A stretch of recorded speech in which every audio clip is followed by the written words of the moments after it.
Studiossa tänään Kekäläinen ja Hyvärinen. Uskomattomia tositarinoita varmistetuista lähteistä.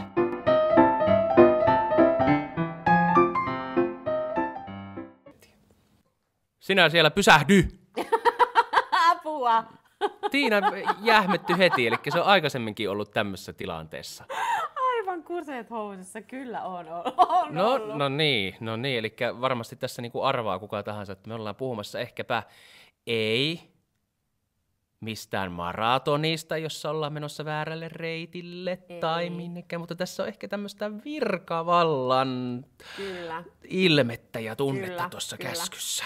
Ootko sä ollut, Simo, poliisien kanssa tekemisissä? Minä olen ollut loppujen lopuksi hirmu vähän, että jos ajatellaan vaikka niinku liikennekäyttäytymistä, niin olen saanut yhdet ainoat sakot, jotka oli tämmöisestä poliisin autosta, joka otti sen kuvan. Se on kehystettynä minulla vielä seinällä. Okay. Oulussa Maikkulassa tapahtui semmoinen risteys, se vieläkin harmittaa. Kyllä. Yhdet pysäköintisakot on saanut, se ei ole poliisin tehtävä ollut tietystikään. Ja yhden kerran minut on puhallutettu, niin se taidetaan sanoa. Mutta muuten minä en ole sitten poliisin kanssa ollut muuton tekemisessä kuin passia hakiessa. Okay. Mutta virkavalta ja viranomainen, se on laaja käsite. Mä voin kohta kertoa, että mitä niin kuin siellä on ollut kokemuksia, koska viranomainenhan on jokaisen lähinomainen, ainakin täällä Suomessa. Kyllä. Joo, tuosta kun sanoit tuosta puhalluttamisesta, mua on kyllä puhallutettu. Onneksi ei ole koskaan värähtänyt se viisari. Hyvä, vastuullista ajamista, Tiina. Joo. Mä muistan silloin, mulla oli ollut kortti kyllä jo useamman vuoden, mutta mulla oli jo jälkikasvua. Aha. Ja yleensä silloinen mies ajoi aina autoa, kun lähdettiin niin aamulla töihin, mutta sinä aamuna mä päätin ajaa jostain syystä. Okei, no niin. Ja me vietiin lapset päiväkotiin ja no sit tulee ratsia. Ja siis mä olen aivan innoissani, koska mä en ole koskaan ollut siinä tilanteessa. No ja niin. silloinen mieheni oli vähän niin kuin että hän ei niin ymmärrä tätä innostusta, että mikä niin että tämähän on tosi tympeä, että sulla vaan katkee se ajomatka ja muuta. Mä olin niin innoissani, että pitää vähän peilistä katsoa, onko huulipunat kunnossa ja muuta. Ja sitten en oikein tiennyt, että no miten se lasikaa laitetaan alas, että sekin tuntui jotenkin yhtäkkiä kauhean vaikealta. Joo, ja sitten kun se pilli sieltä tärähtää, ensin komea herras tai tämmöinen poliisimies totta kai sieltä toivottaa hyvät huomenet, ja sitten se pilli siihen tärähtää, niin mä sanoin innossani, että mua ei olekaan koskaan puhallettu. Joo, niinpä tietysti. ja ex-mieheni väri vaihtui naamassa aika lailla, kun kuitenkin takapenkillä oli 2 turvaistuinta, juuri todistetusti on puhallettu joskus, mutta ei värähtänyt viisari silläkään kerralla ja eikä sen jälkeenkään. Okei. Mutta se oli hirveän hauska niin ensimmäinen kerta. Siis oli hieno huomata, että tuo puhallutettu sana, niin sillä on näköjään ongelmia myös muillakin, että ei pelkästään minulla. Että sitä pitää hetken miettiä, kyllä. Mikä siitä lähtee. Näin jo. Vai että semmoinen ensimmäinen kohtaaminen ratsiassa. Mä kyllä ymmärrän, että siitä niinku innostuu. Me oltiin aikoinaan niinku, tuolla Lapissa ajamassa. Ja nyt mä en halua yleistää missään nimessä, mutta se oli tuolla Kilpisjärvellä niillä pitkillä erämaateillä, jossa sitten ajettiin. Ja matkalla oli minä, minun äiti, minun sisko ja minun täti. Ja siellähän sitten Kaukasuudessa poliisiauto ja ratsia on niinku oottamassa. Ja arvaat varmaan, että mitä minun täti ensimmäisenä, kun se näkee sen poliisiauton, niin se on ihan hirmu innoissaan siitä. Ja minäkään niinku voinut sitä ymmärtää. Ja samalla kun se sitten ajelee lähemmäs sitä poliisia ja siellä jo niinku näytetään sitä pysähtymismerkkiä tai muuta, niin luulisi, että siinä se liikennekäyttäytyminen on erittäin niinku tarkka, että pidät niinku ratista tai muuta. No minun täti aukas sen, mikä se on se peili, joka siinä tulee siinä. Ja otti huulipunan ja rupeaa sitä laittamaan siinä samalla, kun se ajaa sitä poliisia kohti. Niin ymmärrän sun tätiä. Se oli ihan uskomatta. Minä en käsitä, että miten se toimii tämä. Ja siitä olisi jo pelkästään voinut varmasti päättää, että antaa sakkojakin kohta, että ei tuommoista tee. Mutta siinä oli puhallus ja sitten hyvää päivää ja matka jatkuu. Niin tämä on yleistä näköjään, mutta en yleistä. Kyllä. Joo, ja siis mä oon saanut kyllä näitä parkkisakkoja monta kertaa. Mulla on joskus hirveän vaikea ymmärtää, että onko se 5 metriä vai 2 metriä vai mikä se on se väli. Aivan jotenkin jäätävän vaikea. Ei niillä varmasti hirveästi eroa. Ei. Mutta sitten mä oon saanut yhdesti noin nopeussakot. Oho, no niin. Ja tarina lähtee niin, että mä olin tulossa työreissulta Rovaniemeltä ja ajelin varmaan ihan tuntuvaa vauhtia, koska Lappi yhdistävä tekijä. Kiire kotiin. Ja menin sitä motaria vielä toista kaistaa, musiikit ihan täysillä, ajelen menemään. Ja sitten mä asuin silloin kerrostalossa, missä oli tämmöinen autohalli. Mm-hmm. Ja pysäköin sen hallin eteen, että laitan sen lätkän, että se aukaisee sen oven. Ja sitten siinä huomaan siitä sivupeilistä, että siis jösses, mulla on poliisiauto takana ja siinä on valot päällä. Oi. Että siis ketä ne on tullut hakemaan täältä? Ja aivan kun on sekaisin, että no ei hyvänen aika, että nyt ne tulee tänne.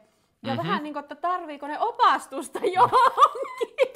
Viimeiset 50 kilometriä ne on yrittänyt pysyä perässä hirmuvauhtia sitten. No, hei, 10 kilsaa perässä. Oho! Joo, mutta siinäkin, että mä olin ihan innossaan, että mä pääsin poliisiautoon ekaa kertaa.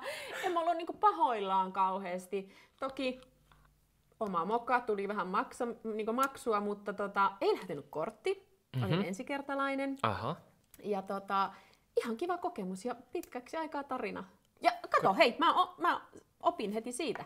Ei tullut toista kertaa, toivottavasti ei nyt tänään sitten iske heti kortti lähti myöhemmin, ei tässä tarinassa. Joo. Tämä on hyvä tämä Poliisi-TV, kun mä itse olen kerrannut niitä kaikkia TV-ohjelmia, tietovisailu, haluatko miljonääriksi ja muuta. Ja sitten aika usein ihmiset sanoo sillä tavalla, että mä oon jossakin sinut nähnyt tai muuta ja tulee tämmöinen.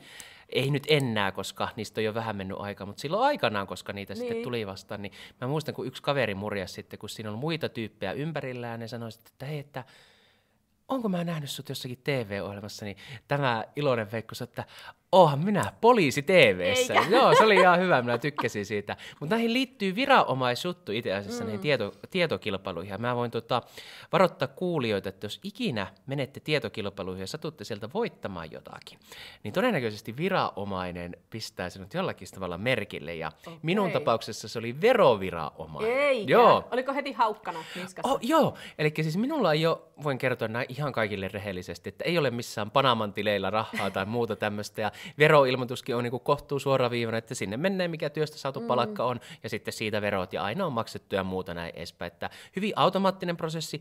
Ikinä ei ole tullut niin kuin mitään semmoista, että veroviranomainen olisi edes pyytänyt selvitystä tai muuta tämmöistä. Mutta silloin kun me oli Haluatko miljonääriksissä, minä voitin siitä sen 10 000 euroa, niin siinä meni ehkä se noin puoli vuotta, mikä sen veroviranomaisella onkaan tämä niin sanottu aika, että he katsoo juttuja.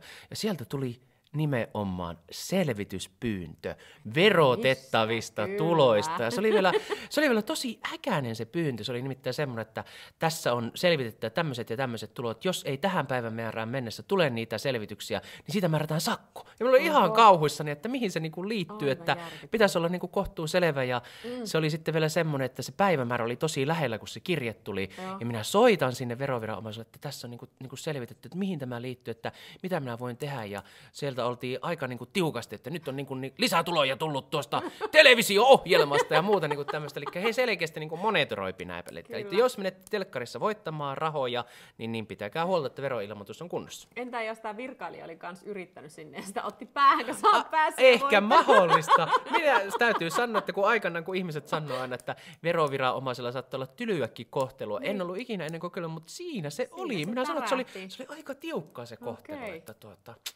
semmoinen tarina. Ai. Joo, siis mä oon joskus meinannut siis autolla peruuttaa poliisin päälle. Auton päälle vai ihan henkilön päälle? Hän ajoi pyörällä. Okei. En ole kuullut pyöräilevän Joo. Ei sillä ollut virkapuku. Okei. Virka ja ulkopuolella selvästi. Joo, se selvisi sitten myöhemmin, että se on poliisi, mutta joo, mä entisessä työssäni olin aika kiireinen ja sitten yritin saada hirveällä vauhdilla autoa parkkiin. Katson, että no tuolla asiakkaita jo odottaa, että apua äkkiä parkkiin ja veivasin sitä siinä ja sitten no ei tänne saa. Kun äkkiä peruutin, niin sinnehän meinasi tosiaan semmoinen 50 mies jäähän alle ja no ei siinä mitään, siinä vähän silleen, että no mä niinku, että hei mitäs sä nyt täällä autotiellä pyöräilet, että menehän siitä ja mä juoksen sit sinne, niin mä huomasin, että no siellähän se odotti tämäkin minua, että hän oli juuri tulossa sinne samaan paikkaan minun asiakkaakseni ja siinä sitten tuli ilmi, että hän onkin poliisi. Aivan, joo. Voiko sanoa pitkän linjan poliisi? Oli se varmaan vähän yli 50, mutta kuitenkin ikänsä ollut poliisina Mutta ei moittinut mun ajotaidosta. Mä en tiedä, huomasiko se, että mä oon sama tyyppi, joka just yritti hänet keilata tuolla. Mutta ei mitään. Siis hänestähän tuli mun todella pitkäaikainen asiakas. Anno loistavaa. Että siis silleen. Kerrankin niin kuin näin päin, että sinusta ei onnistunut poliisin pitkäaikaista asiakasta. Niin, näin päin. Niin Kyllä. Joo. Okei, no sulla on ollut aika paljon noita kohtaamisia poliisin kanssa, mutta onko ollut muiden viranomaisten, palomiehethän sinä ilmeisesti tunnet kovin hyvin ja viihdytäjän seurassaan, tai muita tämmöisiä viranomaisia? Aika nätisti on elänyt kyllä. Joo. Ei oikein tuu mieleen. Niin. Et en tiedä sitten, että onko se vasta tulollaan. Aivan, kukaan ei tiedä mitä tulevaisuus ottaa. Joo.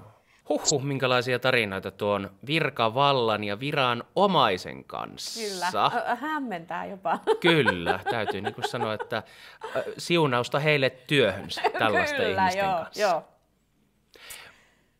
Luulisitko, Tiina, että meidän Kanadan vahvistuksella voisi olla tähän aiheeseen jotakin lisättävää? Siis mä uskon, että on. Mulla on jotenkin semmoinen kutina, että kyllä nyt täytyy ottaa Mörölle pientä puhelua. Otetaanko Mörölle Kanada yli puhelua numerolla 911? Katsotaan vastaus. No niin, 911. What's your emergency? How can I help you? Onko siellä mörkö? Haloo? Siellä on! Aina valmiina vastaamassa. Kyllä, aivan mahtavaa. Hei, meillä on ollut... Joo, ei mulla mitään elämää, että mä vaan oon täällä puhelimessa ja ootan, että milloin joku soittaa ja kysyä neuvoja. Kyllä. Hei, meillä on ollut virkavallasta, poliiseista sun muista tässä aika lailla juttua. Ja sitten me mietittiin, että me tajetaan vielä kysyä sulta tämmöistä asiantuntevaa puheenvuoroa, että mitäs sä sanoisit nyt? Tunnetko poliiseja? Ootko ollut heidän kanssa tekemisissä? Joo. Poliisi ja minä on paras kavereita. Okei, kerro lisää. Joo, no, sukulaiset on siellä poliisilaitoksille ja ne seuraa mua melkein joka... Mitä? Asiakkaana vai töissä? Ne on sekä että. Asiakkaana ja sekä töissä.